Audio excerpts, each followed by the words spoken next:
Hello everyone, welcome to day 6 of 100 mains level DI. तो आज जो हम डीआई डिस्कस करने वाले हैं वो आप स्क्रीन पर देख सकते हैं। इस डीआई में हमें दो पार्ट्स गिवन है। पहला पार्ट है इस ये जो पहला पार्ट हमें एक टेबल दी गई है जिसमें हमारे पास आइटम है बॉटल, ग्लास, कप एंड मग और उनकी मैन्युफैक्चरिंग कॉस्ट है, उनका ग्रॉस प्रॉफिट है और उनका tax tax as a percentage of gross profit की ग्रॉस प्रॉफिट में से कितना परसेंट हमें टैक्स देना पड़ेगा।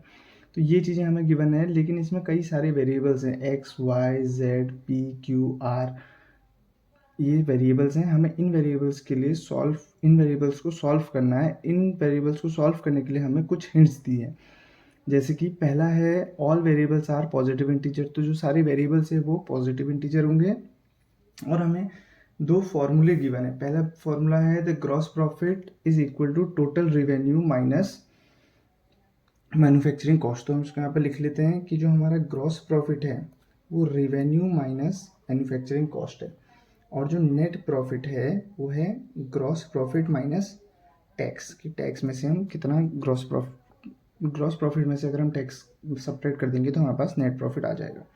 उसके बाद कुछ हमारे पास हिंट्स गिवन है चारों चीज़ों के लिए। बॉटल, पहली हिंट है बॉटल के लिए, फिर है ग्लास के लिए, फिर कप के लिए, फिर मग के लिए, जिसकी मदद से हम इन वेरिएबल्स को सॉल्व करेंगे और लास्ट में अपना जो डेटा है उसको सिंप्लीफाई करके टेबुलर फॉर्म में, जैसा कि यहाँ दिया है, लेकिन वेरिएबल्स को सॉल्व करके हम उसको लिखेंगे। ठीक है, तो पहली हिंट हमें गिवन है the total revenue and net profit for mug bottles. तो बॉटल्स के लिए टोटल रिवेन्यू है 5x और नेट प्रॉफिट है 40y। तो हम पहली इक्वेशन में हमें ग्रॉस प्रॉफिट पता है, अगर हम टेबल में देखें तो हमें ग्रॉस प्रॉफिट पता है बॉटल के लिए जो कि है 1000, हम यहाँ पर 1000 रख सकते हैं। और रिवेन्यू हमें हिंट में गिवन है, फोर्थ हिंट में हमें रिवेन्यू गिवन है जो कि है 5x और मैन्युफैक्चरिंग कॉस्ट हमें गिवन है x माइनस 40। तो यहाँ से अगर हम वैल्यू निकालें तो 1000 इज इक्वल टू, ये पूरा ब्रैकेट में होगा तो ये हो जाएगा 5x माइनस एक्स प्लस 40, क्योंकि माइनस माइनस प्लस हो जाएगा, ये माइनस 40 इधर आएगा, प्लस 40 इधर आएगा तो माइनस 40 हो जाएगा। 960 इज इक्वल टू 4x। तो x की वैल्यू हमारे पास हो जाएगी 240। हम इसको 4 से डिवाइड करेंगे तो x की वैल्यू हमारे पास ये हो जाएगी। x की वैल्यू हमें मिल गई है। नेक्स्ट हमें हिंट गिवन है नेट प्रॉफिट के लिए। नेट प्रॉफिट इसका हमें गिवन है 40y, और नेट प्रॉफिट का फॉर्मूला क्या है, net profit is equal to gross profit. Gross profit है हमारा 1000 माइनस टैक्स, टैक्स है y% किसका, y% इसका ग्रॉस प्रॉफिट का। तो अगर हम इसको सॉल्व करेंगे तो ये हो जाएगा 10y, तो 40y ये इधर इधर हो जाएगा 1000y माइनस 10y, 10y इधर जाएगा तो ये माइनस का इधर जाएगा प्लस का हो जाएगा, तो 50y इज इक्वल टू 1000 आ जाएगा, सॉरी यहाँ पे y नहीं होगा, 1000 आ जाएगा, तो y इज इक्वल टू हमारा आ जाएगा 20। 52 जा 100 और एक और 0 है तो ये हो गया हमारा 20। तो हमने x और y के लिए तो सॉल्व कर लिया है। अब हम सॉल्व करते हैं नेक्स्ट के लिए। नेक्स्ट हमें गिवन है the total revenue earned on glass is 1500। तो ग्लास के लिए हमें टोटल रिवेन्यू गिवन है, तो हम फर्स्ट वाला फॉर्मूला यूज करेंगे। फर्स्ट वाला फॉर्मूला हमारा gross profit is equal to, तो ग्रॉस प्रॉफिट हमें इसमें दिया है, सेकंड केस में ये है z² minus 25 is equal to revenue हमें गिवन है 1500 माइनस मैन्युफैक्चरिंग कॉस्ट हमें गिवन है 8z प्लस 20। अब हम इस इक्वेशन को सॉल्व करेंगे तो ये हमारी क्या हो जाएगी, z² इज इक्वल टू 1500, ये था माइनस 25, इधर जाके प्लस 25 हो जाएगा, और ये माइनस 8z और माइनस 20 ये हो जाएगा। तो हमारी इक्वेशन हो जाएगी z² माइनस 8z इधर आएगा तो प्लस 8z, ये प्लस 25 और माइनस 20 प्लस 5, और इसके साथ ऐड हो जाएगा तो 1505, लेकिन 1505 इधर आएगा तो 1505 हमारा, ये हमारी इक्वेशन बन जाएगी। अब हमें इस इक्वेशन को सॉल्व करना है। इस इक्वेशन को हम कैसे सॉल्व कर सकते हैं, हमें 1505 के फैक्टर्स ढूंढने हैं। तो 1505 के क्या फैक्टर्स हो सकते हैं, हम एलसीएम करके देख सकते हैं। ये है हमारा 1505 तो 1505 का फैक्टर हम पहले कर लेते हैं 5 से, 5 3 से 15, 505। अब ये हो सकता है 2 से नहीं, 3 4 5 6 7 4 जा 28, हाँ 7 4 जा 28, 7 3 जा 21 और 43 तो एक प्राइम नंबर है। तो इसका मतलब 43 और 5 7 जा 35, 35 और 43 8। हाँ, तो हम 8 को स्प्लिट कर सकते हैं प्लस माइनस, तो प्लस माइनस का आंसर होता है माइनस प्लस और बड़ा नंबर आगे पीछे। तो हमारा 35 को हम कंसिडर करेंगे। क्यों? क्योंकि हमें फर्स्ट हिंट में गिवन था कि जो सारे इंटीजर्स हैं या सारी वेरिएबल्स हैं वो पॉजिटिव इंटीजर है, तो हम सिर्फ पॉजिटिव वाला कंसिडर करेंगे यहाँ पर। ठीक है, हमें अब z की वैल्यू भी मिल गई है। नेक्स्ट हिंट, सिक्स्थ हिंट हमें गिवन है the total revenue and net profit on the cup. जो कप पर टोटल रिवेन्यू है वो है 20Q प्लस 600। तो टोटल रिवेन्यू के लिए हमारे पास क्या फॉर्मूला है? Gross profit. ग्रॉस प्रॉफिट कप पे है 16P is equal to revenue. तो रिवेन्यू हमें गिवन है 20Q प्लस 600 और माइनस मैन्युफैक्चरिंग, और मैन्युफैक्चरिंग हमें गिवन है 400। तो इसको हम सॉल्व करेंगे तो ये हमारा हो जाएगा 16P is equal to 20Q 600 minus plus 200, 600 minus 400 plus 200। इस इक्वेशन को हम 4 से डिवाइड कर सकते हैं। 4P is equal to 5Q plus 50। इसके आगे अभी ये सॉल्व नहीं हो रही है तो हम इसको ऐसे ही रख सकते हैं, क्योंकि दो वेरिएबल है, हमें दो इक्वेशन चाहिए। तो दो इक्वेशन मेरे ख्याल से नेट प्रॉफिट से हमारे पास आ जाएगी। तो इसके लिए हमें नेट प्रॉफिट गिवन है, net profit 16Q plus 80। 16Q plus 80 हमारा हो जाएगा gross profit 16P minus tax. तो 25% होता है 1/4 ऑफ ग्रॉस प्रॉफिट 16P। तो ये हो जाएगा 4 4 जा 16, तो 16P माइनस 4P हो जाएगा 12P। इधर 80 प्लस 16Q ही रहेगा। तो अब हम इसको सॉल्व करें तो ये हो जाएगा 4Q plus 80 is equal to 3P। और P की वैल्यू अगर हम फाइंड आउट करने की कोशिश करें तो ये 3 इधर आ जाएगा, तो ये हमारे पास इसकी वैल्यू हो जाएगी 4Q प्लस 80। ये है P की वैल्यू। P की वैल्यू हम यहाँ सब्सटीट्यूट कर सकते हैं, जिससे हमारा जो है Q की वैल्यू आ जाएगी। अभी हमारे पास P की भी वैल्यू नहीं आई है, बस हम इसे सब्सटीट्यूट कर रहे हैं। 4 इंटू 4Q प्लस 80, नहीं यहाँ पे 20 होगा क्योंकि ये हमने 4 से डिवाइड करी इक्वेशन। तो ये हो जाएगा 20/3। ये हमने P की 4 और ये P की वैल्यू हमने सब्सटीट्यूट कर दी, is equal to 20Q plus 5Q plus 50। ये वैल्यू होगी। अब हम इसको सॉल्व करेंगे तो 16Q प्लस 4 2 जा 8, 80 इज इक्वल टू 3 को उस साइड भेज देंगे तो 15, 3 5 जा 15Q प्लस 150। अब हम इसको सॉल्व करेंगे तो 16Q, ये 15 इधर आएगा तो ये सिर्फ Q बच जाएगा, और 150 माइनस 80 ये हो जाएगा 70। तो Q की वैल्यू तो हमारे पास 70 आ गई है। अब Q की वैल्यू में अगर हम 70 पुट करें तो हमारे पास P की वैल्यू भी आ जाएगी। अगर Q की 70 है तो 7 5 से 35, 350 plus 50 400। 4P is equal to 400, तो P इज इक्वल टू कितना आ जाएगा 100। तो यहाँ से हमारे पास P की वैल्यू आ जाएगी 100। ये भी हमें वैल्यू मिल गई है सारी वेरिएबल्स की। अच्छा, एक वेरिएबल बचा हुआ है मग्स के लिए, और मग्स के लिए क्या फॉर्मूला है? The net profit earned on mugs is R minus 70। तो मग में जो नेट प्रॉफिट है R माइनस 70 वो अच्छा, नेट प्रॉफिट R माइनस 70 है। नेट प्रॉफिट का फॉर्मूला है gross profit R minus tax. तो टैक्स हो जाएगा 10% ऑफ R। 10% ऑफ R हो जाएगा 10/100R, तो ये हो जाएगा 1/10R। तो R minus 70 is equal to LCM लेंगे तो 10R माइनस R/10। 10 इधर जाएगा तो 10R minus 70 is equal to 9R। 70 उधर जाएगा, अच्छा 700 होगा, ये 10 इससे भी मल्टीप्लाई होगा तो ये इधर आएगा और ये इधर जाएगा, तो 10R minus 9R is equal to 700, और R की वैल्यू आ जाएगी हमारे पास 700 इस तरीके से। तो अब हमारे पास जो है सारी वेरिएबल्स हमें मिल चुके हैं। तो अब हमारे क्या वेरिएबल्स थे, अब हम इन सारी वेरिएबल्स को हम नेक्स्ट पेज में लिख लेते हैं। x है हमारे पास, और y है, z है, p है, q है और r है। x था हमारा 240, y था 20, r 700, p 100 और q था हमारे पास 70 और z था 35। q था 70 और z था 35, तो ये हमारे पास वैल्यू आ गई है। अब हम इन वैल्यूज़ के बेसिस पर अपना जो भी ये टेबल है इसको शॉर्ट कर सकते हैं। तो हमारे पास क्या क्या चीज़ें हमें फाइंड आउट करने की ज़रूरत है। एक तो आइटम फाइंड आउट करने की ज़रूरत है, मैन्युफैक्चरिंग कॉस्ट फाइंड आउट करने की ज़रूरत है, और रिवेन्यू फाइंड हम कर सकते हैं, ग्रॉस प्रॉफिट हम फाइंड कर सकते हैं, टैक्स हम फाइंड कर सकते हैं, और नेट प्रॉफिट हम फाइंड आउट कर सकते हैं। इतनी चीज़ें हम इसकी हेल्प से यूज़ कर सकते हैं। मे बी इतनी चीज़ों की हमें इस क्वेश्चन में ज़रूरत ना पड़े, लेकिन हम इनके लिए फाइंड आउट कर लेते हैं। अगर ज़रूरत पड़ेगी तो हमारे काम आएगी, नहीं पड़ेगी तो कोई दिक्कत नहीं है। पहला है बॉटल। बॉटल के लिए मैन्युफैक्चरिंग कितना गिवन है, x माइनस 240, x है 240 माइनस 40, मैन्युफैक्चरिंग हो जाएगी 200। ग्रॉस प्रॉफिट गिवन है 1000 और टैक्स गिवन है y%, तो y% मतलब 20%, 1000 का 20% हो जाएगा 200।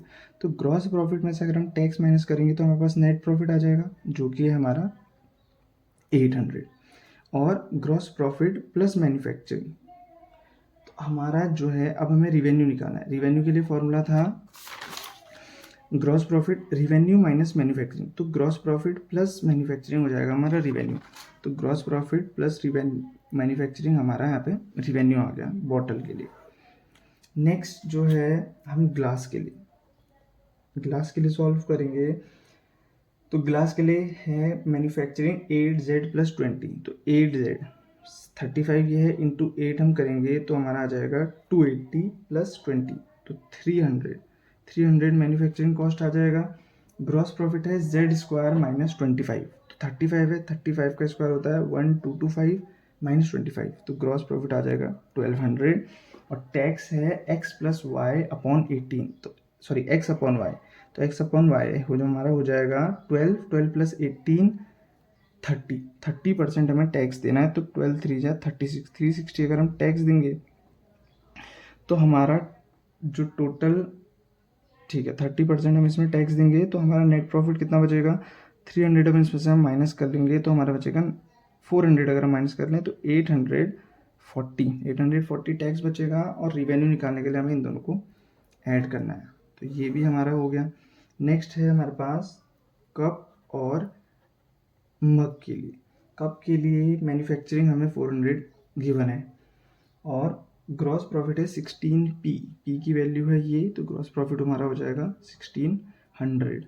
और टैक्स है 25%, तो 25% मतलब 400, तो हमारा नेट प्रॉफिट हो जाएगा 1200 और यहाँ हमारा हो जाएगा 2000 मैन्युफैक्चरिंग, जो कि ग्रॉस प्रॉफिट और मैन्युफैक्चरिंग को ऐड करके रिवेन्यू आया। मग के लिए r अपॉन 5, r है ये अपॉन 5 हमारा हो जाएगा 140 माइनस 40, 100 जो है मैन्युफैक्चरिंग कॉस्ट और r है 700 ग्रॉस प्रॉफिट और 10% टैक्स, तो 10% इसका कितना हो जाएगा 70, तो नेट पर ये हो जाएगा 630 और ग्रॉस प्रॉफिट सॉरी रिवेन्यू हो जाएगा 800। तो इस तरीके से ये जो हमारा डेटा था हमने इसको सिंप्लीफाई करके एक टेबुलर फॉर्म में सारे वेरिएबल्स पुट करके निकाल लिया। और वेरिएबल्स हमने कैसे आए अभी हमने पीछे पढ़ा। तो अब जो है हम इसके क्वेश्चंस को एक एक करके सॉल्व कर सकते हैं, ठीक है। तो हमारे पास जो पहला क्वेश्चन है वो है if for bottles if the manufacturing cost of each item is as given in the table and the total number of bottle manufactured is 10, ठीक है। तो क्या कह रहा है बॉटल्स के लिए टोटल बॉटल मैन्युफैक्चरिंग हुई है 10 और मैन्युफैक्चरिंग कॉस्ट उतना ही है जितना क्वेश्चन में दिया है, तो 200, ठीक है। तो टोटल कितना इनको खर्च करना पड़ा होगा मैन्युफैक्चरिंग में, 2000 रुपीज़ इनको खर्च करने पड़े होंगे। लेकिन ठीक है, find the ratio of number of bottle sold to unsold, sold upon unsold हमें निकालना है। तो 2000 रुपीज़ तो इन्होंने खर्च करे, लेकिन इनके पास टोटल रिवेन्यू कितना आया 1200, ठीक है। अब रिवेन्यू इनके पास टोटल मैन्युफैक्चरिंग कॉस्ट तो हो गया 1200, ठीक है। और हर बॉटल का जो अच्छा 1200, तो इन्होंने बॉटल सेल करी 1200 रुपीज़ की बॉटल इन्होंने सेल करी जहाँ से इनके पास रिवेन्यू आया, तो 800 ही मतलब अनसोल्ड है। और हर बॉटल का प्राइस है 3/4 ऑफ मैन्युफैक्चरिंग कॉस्ट, तो 3/4 ऑफ मैन्युफैक्चरिंग कॉस्ट कितना हो जाएगा 150, तो 150 रुपीज़ में अगर एक बॉटल बेची तो इसका मतलब इन्होंने 8 बॉटल तो सेल करी और टोटल बॉटल्स थी 10, तो बची 2 बॉटल्स, तो सोल्ड अपॉन अनसोल्ड का रेशियो हमारा हो जाएगा 4:1। ठीक है, ये आंसर हम देख सकते हैं। इस तरीके से हमने इसको सॉल्व करा, इसका आंसर है 4:1। नेक्स्ट है for glass if the tax is reduced by dash. ठीक है, वो कह रहे हैं ग्लास के लिए, ग्लास ये है, ग्लास के लिए अगर टैक्स को जो हम कितना रिड्यूस करें, एक्स मतलब डैश की वैल्यू हमें पता नहीं है, and the total revenue is increase by 20%। तो टोटल रिवेन्यू कितना है 150, 1500 का 20%, 15×2 = 30, तो 300 कि टोटल रिवेन्यू जो है ग्लास के लिए हमारा हो जाए 1800। ठीक है, और the net profit will be 1200। तो नेट प्रॉफिट जो है कितना होगा, नेट प्रॉफिट 1200 हो जाए। ठीक है, और मैन्युफैक्चरिंग कॉस्ट जो है रिमेन अनचेंज। तो हम जो है हमें क्या फाइंड आउट करने की ज़रूरत है, ग्रॉस प्रॉफिट। अब इस केस में ग्रॉस प्रॉफिट और टैक्स कितना होगा, अगर हमें ग्रॉस प्रॉफिट निकालना है तो ग्रॉस प्रॉफिट का फॉर्मूला क्या था हमारे पास, ग्रॉस प्रॉफिट था रिवेन्यू माइनस मैन्युफैक्चरिंग। तो रिवेन्यू माइनस मैन्युफैक्चरिंग, तो ग्रॉस प्रॉफिट तो 1500 हो जाएगा। ठीक है, ग्रॉस प्रॉफिट अब 1500 हो गया, तो फिर हमें क्या निकालना है, इधर टैक्स इज रिड्यूस, तो टैक्स, अच्छा तो टैक्स परसेंटेज अब यहाँ पर कितना होगा, टैक्स इन्होंने दिया 300। ठीक है, तो ग्रॉस प्रॉफिट माइनस टैक्स जो है नेट प्रॉफिट आता है, तो 300 हमारे पास टैक्स आ गया। तो टैक्स कितने से रिड्यूस हुआ, एक्चुअल वैल्यू थी 360, अब जो वैल्यू है 300, तो टैक्स रिड्यूस हुआ 60 रुपीज़ से। तो इस तरीके से हमने ये क्वेश्चन भी करा, ये सही है। नेक्स्ट क्वेश्चन, ए और बी दो वैल्यूज हैं, फिर हमें कुछ निकालना है। A the net profit as a percentage of gross profit for the cup. ठीक है, द नेट प्रॉफिट कितना है कप के लिए 1200। ठीक है, 1200 as a percentage of gross profit कितना है 1600। तो 1600 का ये कितना अमाउंट, कितना परसेंटेज है, तो हम इसको सॉल्व करेंगे तो ये हमारा हो जाएगा 7 जा 8 बचेगा 5, 75%। ठीक है, तो ए की वैल्यू हमारे पास आ गई यहाँ पर 75। बी के लिए difference between gross profit on cup and mug, gross profit on cup and mug में जो डिफरेंस है कितना है हमारे पास 6 और 3 9, तो बी की वैल्यू है 900 और ए की वैल्यू है 75। ठीक, अब हमें फाइंड आउट करना है ए परसेंट ऑफ 10√b।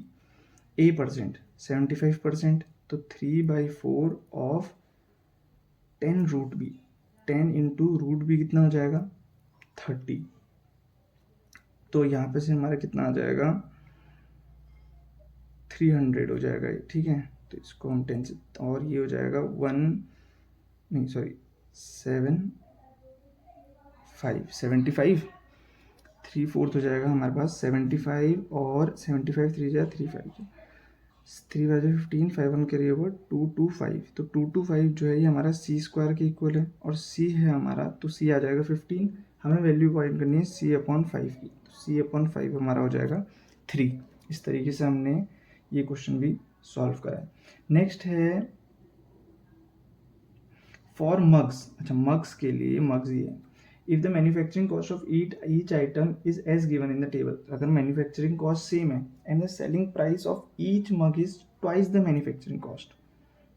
ठीक है, तो मग्स की सेलिंग प्राइस है ट्वाइस द मैन्युफैक्चरिंग कॉस्ट, मतलब 200 मैन्युफैक्चरिंग कॉस्ट का डबल।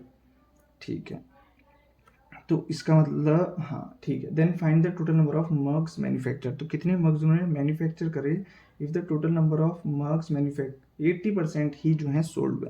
तो 200 एक मग का प्राइस है और टोटल रिवेन्यू मिला हमें 800। तो टोटल मग्स कितने सोल्ड सेल करे होंगे उन्होंने 4 मग्स। अब ये जो 4 है 80% ही है टोटल मग मैन्युफैक्चर का, तो एक्स की वैल्यू कितनी आ जाएगी 4 इंटू 100/80, 4 2 जा 8 2 5 जा, तो x total number of cups mugs manufactured हमारा आ जाएगा 5।